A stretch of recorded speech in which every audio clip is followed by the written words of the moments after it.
Hey, everybody. This episode is brought to you by our proud title sponsor, NHL Sense Arena, the next generation of off-ice hockey training for players and goalies. Look, we know how much you invest in your children's hockey development, the early mornings, the travel, and let's not forget the expenses of training for hockey camps, private ice time, the general expenses of the season. It's a lot.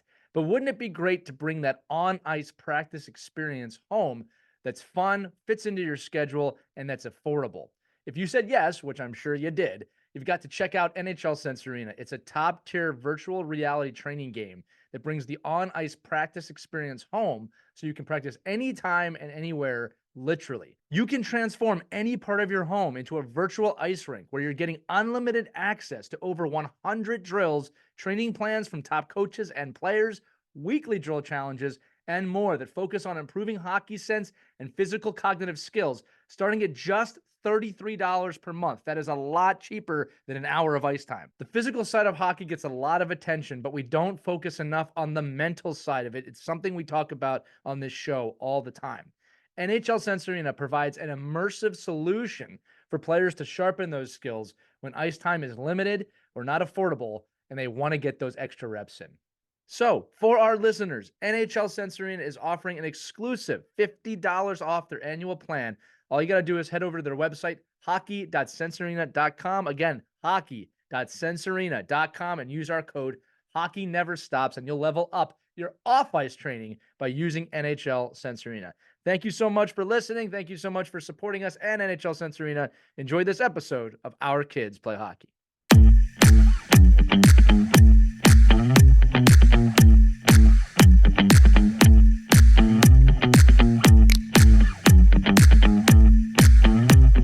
Hello, hockey friends and families around the world, and welcome back to another edition of Our Kids Play Hockey in the Summer, because today's topic is all about summer camps and how to find where your kids should go. There's so many options: skills camps, skating camps, checking camps, goalie camps, fun camps, 15 ice slots a day with off-ice topics and things to go on.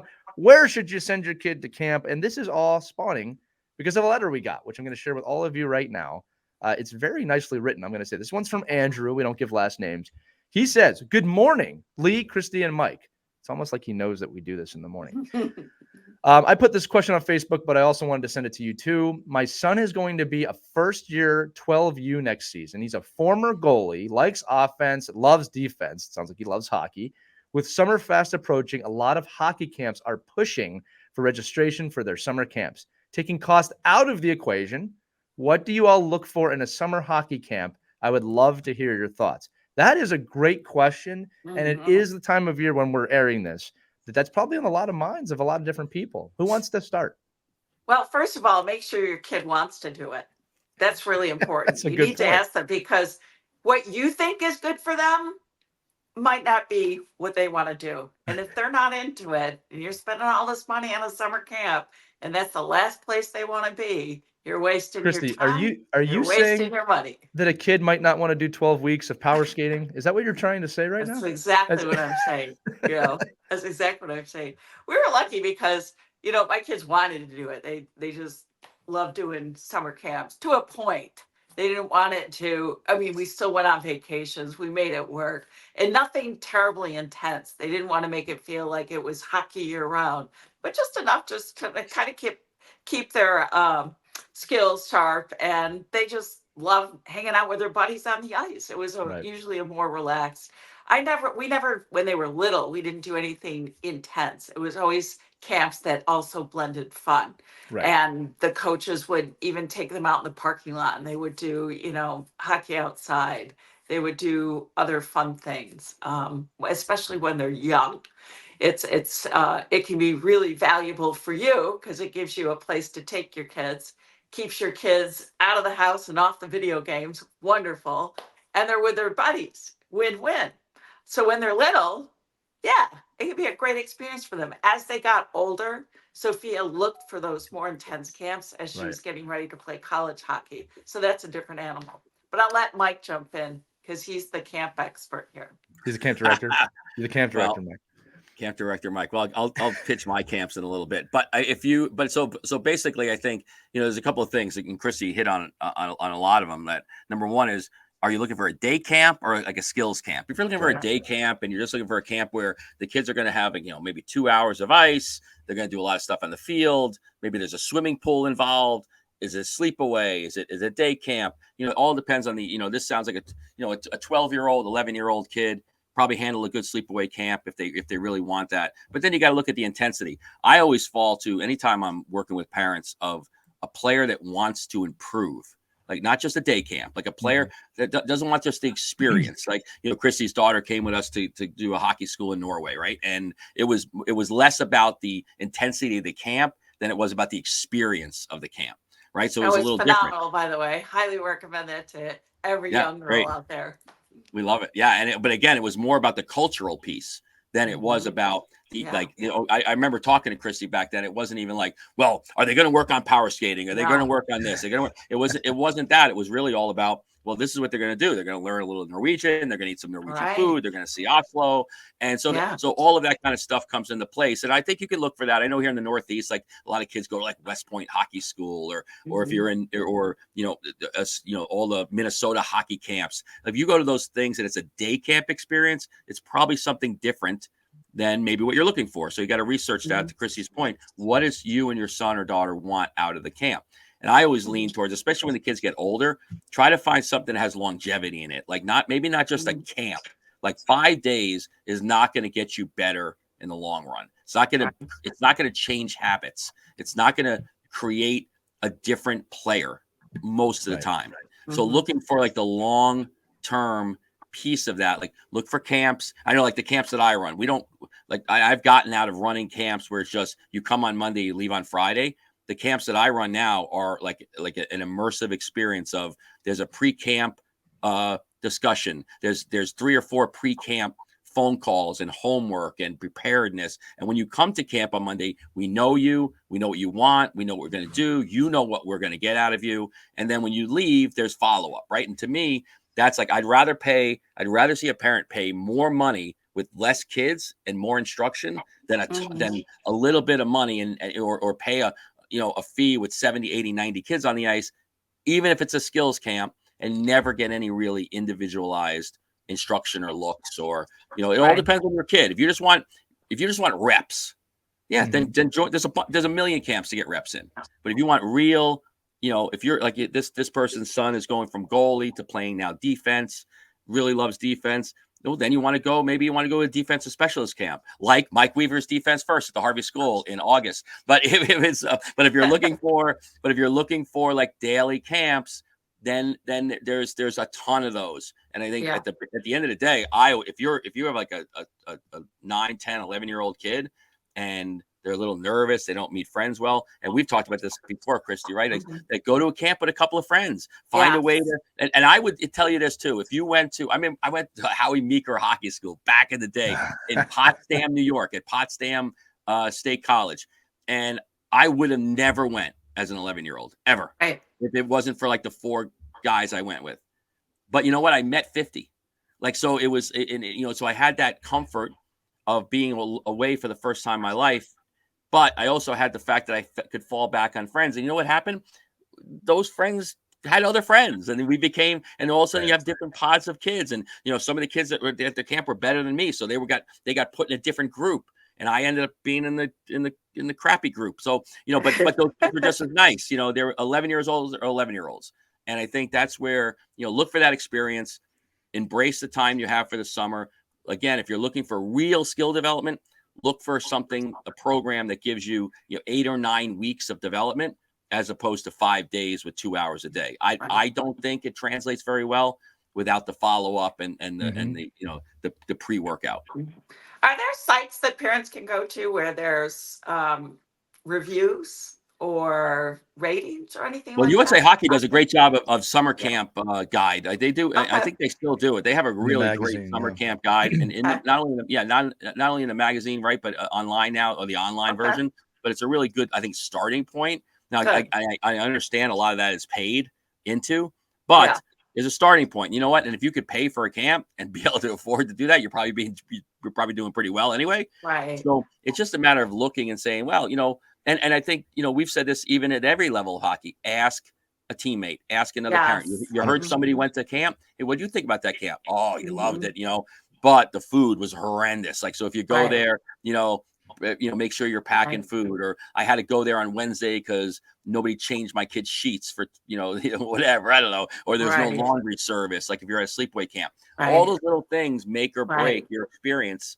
in a hockey camp. And again, a lot of it's always ask the coach kid ratio, because we were duped into one camp where, I know we had even asked, what's the coach kid ratio? And they didn't tell us that they were using high school kids and not, certified coaches. Yeah, it was a day camp. It was just like we were a little disappointed because at that point the kids wanted to learn some skills from certified coaches, and they weren't, and they didn't.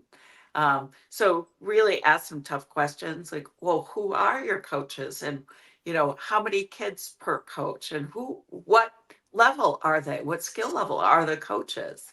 Those are really good questions to ask too. Yeah. And I just want to say one thing too, Lee, when you're setting this up, because I've been doing this with players right now, like the summers and late spring and summer are really great times to negotiate with ice rinks and say, listen, I want 2 hours a week on this time at this rink. And then you go out and get 6 or 8 kids and you make your own camp experience. You find, to Christy's point, you go out and find that coach you love, that college guy that's home, college girl that's home. Like if it was me and I had, Sophia Burns around for the summer and she was looking for extra work, and it's a hell of a lot better than babysitting. Like you say, listen, I want you to take my 10 girls and I want you to train them for 8 weeks. And I want all of the things that you've learned over your experience. And I'm going to pay you a premium for that. So between ice time and again, you're in my part of the country here in the Northeast, and certainly in Fairfield County and Westchester, you probably need maybe more than 10, maybe you need 12, 13 kids to make the ice, palatable, it's $6.25 an hour. But if you're up in, Syracuse, New York, you're probably going to get ice for like $250, $300 in the summer. And to take that, divide it by 6 or 7 kids, pay a college kid to work with your players and say, we want, and then come up with a syllabus. And, that's what I do every day for right now, college, especially in lacrosse. I do it all the time. Like kid comes home from school. I say, here's 6 players. Why don't you work them out all summer and you work with them? And here's the specific things they need. And let me tell you something. It is like the best experience those kids have. And it's so cheap for them. They can miss week 1 or 2 because they're going away, or they're going, they're going away to a different camp, or like, so it's not a burden on the group that if 1 or 2 kids miss, it doesn't hurt. And financially, it's a great ROI. So there's thinking about other ways to look at the camp experience is really, really important, because at the end of the day, you're the consumer and you can create that environment you want. It doesn't always have to be, plug and play. Yeah, Mike, that's a great idea. It is, and it's funny you bring it up, and I don't mind talking about this on the air because I've been kind of courted about doing that with several families in the off season. I'll tell you what, when I was in college, I definitely did it. In fact, I looked forward to the summer to have the opportunity to teach. I didn't realize then that was an early sign I was probably going to end up as a coach, because at that time in my mind I was still an athlete. I was just helping other kids. But I think that if you do a small group, you can make that insanely fun. And it doesn't even have to be on the ice, right? You can be doing an off ice camp for kids to get out in the sunshine and just play and have some fun being competitive in a kind of a safe off ice environment. I'm not against on ice either. But look, for this episode, guys, I'm actually more of a listener than a talker. My kids are young. I can tell you these things that I've recognized. My son just signed up for his second year of the goalie doctor camp, which, Mike, is a 1 week camp with our friend Matt Tendler, who's actually going to be on our next episode of Our Kids Play Goalie. But this is why he's going back. One is last year he ended it with, hey, I love this. I love hockey. 2, from a goaltending standpoint, well, I think what he really loved, the instruction is first class. So that's first off. So he definitely learned something last year. But you know what he said to me that was, it kind of puts it in perspective for you as a parent. I met all these other goaltenders, and now when I play in a game, I know most of the time who the other goaltender is because I went to camp with that kid, which is really cool to hear, right? Especially at his age, 10, 11 years old, that there's a camaraderie here. And look, goaltenders, a little bit of a different operation there in hockey, right? There's a different camaraderie there and a different understanding of the game. So I signed him up for that, but I also signed him up for a day camp away from hockey. And for my daughter, who's 7, this is the first year she's shown interest in potentially going to a hockey camp. And I know for her, it like you guys said, it's got to be a fun kind of event. It's not just about skill development yet. I'm going to reiterate what I've said in several episodes. If you have an older kid that's looking for skill development, that's great too, if they want to do that. But as Christy said, as Mike said, court around, look around, see what's going on there, see if you can find something specialized. I think I would recommend that to high-level athletes. But one of the best things, I have to say this, and it was you two that guided me through this.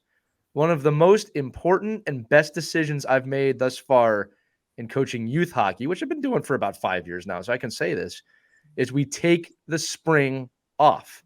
Good. It's almost a non-negotiable for now. It might change later in the future, but I'm going to tell you, parents, yes, I have FOMO of every kid's doing spring league. I want my kids to do spring league. I feel that, their skills might take the spring off if you can. I'm telling you, it was the best decision.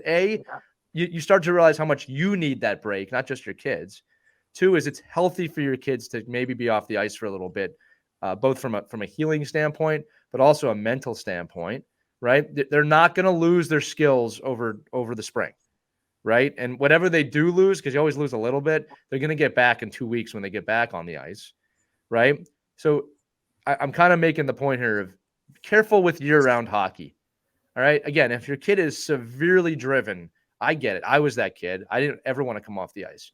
But I'm telling you, it's okay to take a break. It is okay for you to play baseball, lacrosse, soccer. Get outside when the sun is up. These are okay things to do. You don't have to do a full summer of hockey camp. You can do a month or a week in some situations, Mike. I do agree with you that your expectations have to be very clear if you're doing that, right? But it doesn't have to be all hockey all the time for the betterment of your kids' hockey development.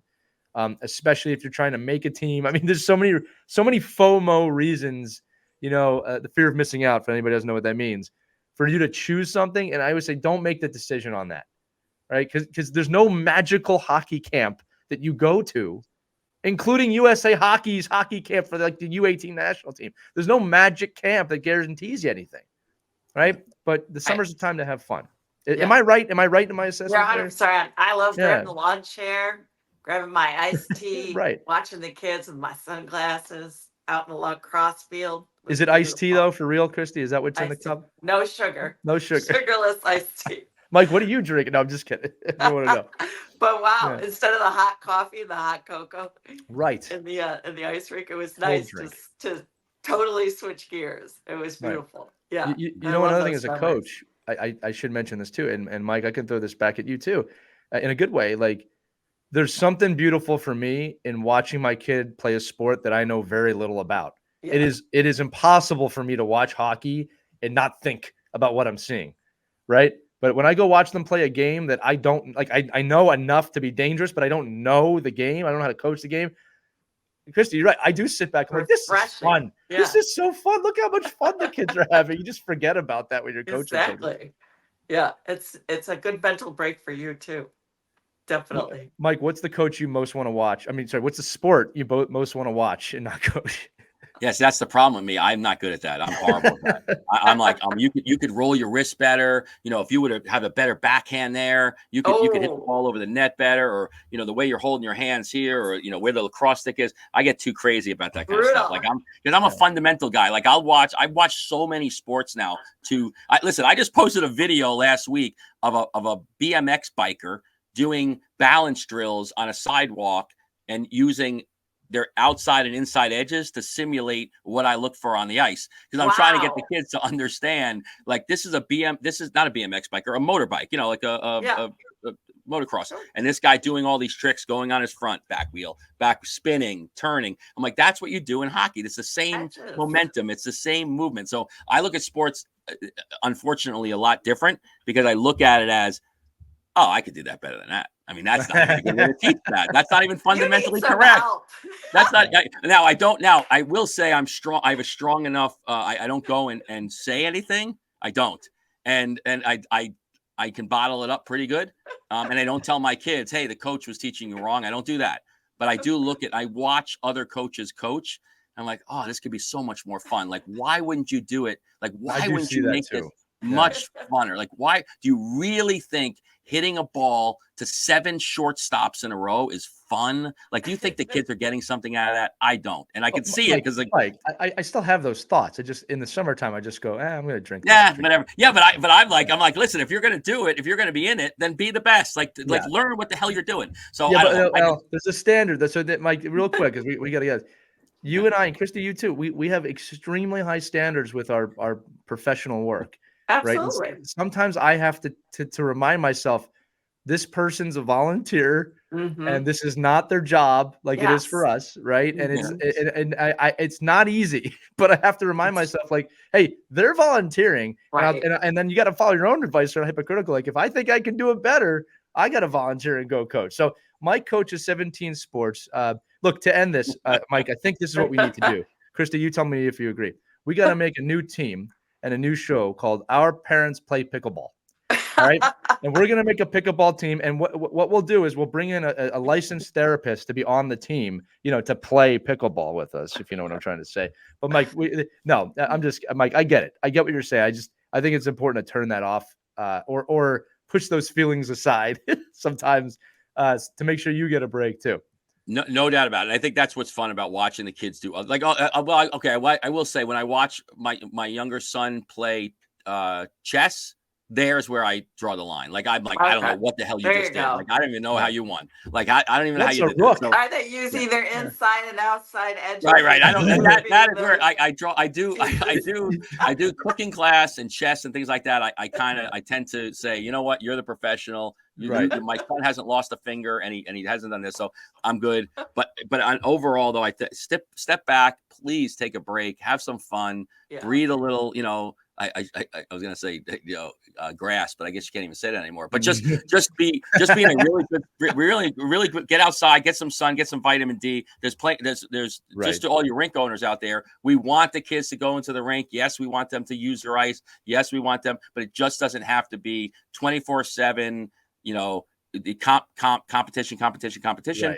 Right. And just make it as fun as it is when you go to the playground. Well, and I think to close this out is a great question from Andrew. Thank you so much for being a listener. For sharing that with us. We love Andrew. If you live in Westchester County, give me a call. Again, like Andrew, you can email us as team@ourkidsplayhockey.com if you have any topics you want us to talk about. But look, in closing, I think that it's about finding that healthy balance. This is what I've observed from listening to you two. Finding that healthy balance of, what is it you need as a family? What does your kid want in a summer camp? And then realistic expectations about where they go. And at the end of the day, look, it's so much about what your kid is going to put into it, not what they're going to receive. It's a two-way road. If your kid wants to learn, my favorite quote, when the student is ready, the teacher will appear. You can put your kid in the top hockey camp in your area. If the student's not ready, they're just going to go, they're going to do the drills, and they'll be done. And that's it. But if they can retain the information, love that information, I think there's the rub, right? That's where you got to get your mind on it. That's going to do it for this edition. Again, you don't have anything else to say, guys, right? I am timing this out correctly. I hope we answered Andrew's question, and we appreciate. We've got more questions. Throw them at us. We're ready for them. Absolutely. Again, team@ourkidsplayhockey.com, or you can find our Facebook group, Our Kids Play Hockey. You can DM us. You can send an audio message. You can write it. Whatever it is, get those questions over, because we love discussing them here at Our Kids Play Hockey. That's going to do it for this episode. For Mike Bonelli and Christy Casciano-Burns, I'm Lee Elias. You can see us on the next episode of Our Kids Play Hockey. Skate on, everybody. We hope you enjoyed this edition of Our Kids Play Hockey. Make sure to like and subscribe right now if you found value wherever you're listening, whether it's a podcast network, a social media network, or our website, ourkidsplayhockey.com. Also, make sure to check out our children's book, When Hockey Stops, at whenhockeystops.com. It's a book that helps children deal with adversity in the game and in life. We're very proud of it. But thanks so much for listening to this edition of Our Kids Play Hockey, and we'll see you on the next episode.